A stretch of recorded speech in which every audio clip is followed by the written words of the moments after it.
Genetic migration is movement of alleles between populations. It's one means by which genetic variation can increase within a population. It's also a means by which two populations can come to better resemble each other because, in fact, they're exchanging alleles.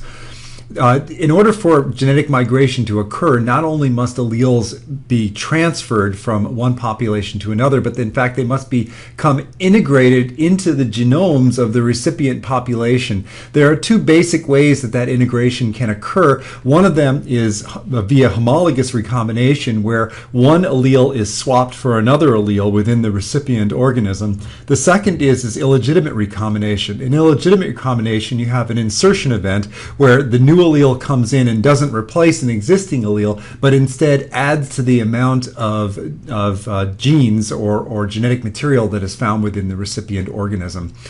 In terms of bacteria, you can have acquisition of new alleles. This is horizontal gene transfer via the process of transduction or transformation. You can think of these as intraspecific sex, more likely than interspecific sex.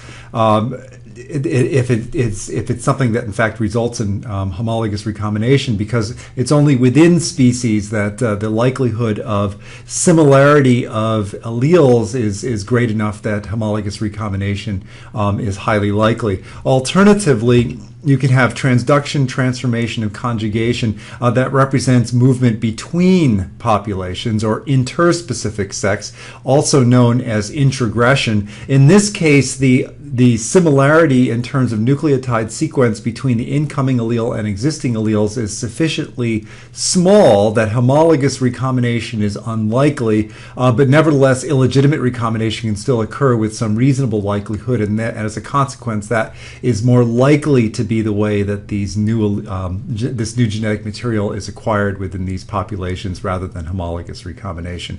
So if you have a large amount of similarity, homologous recombination is more likely. If in any case illegitimate recombination is possible, but if you get rid of homologous recombination, then basically what's left is illegitimate recombination. And so that's what you see when you see these longer genetic distances between populations that are involved in the migration of genetic material.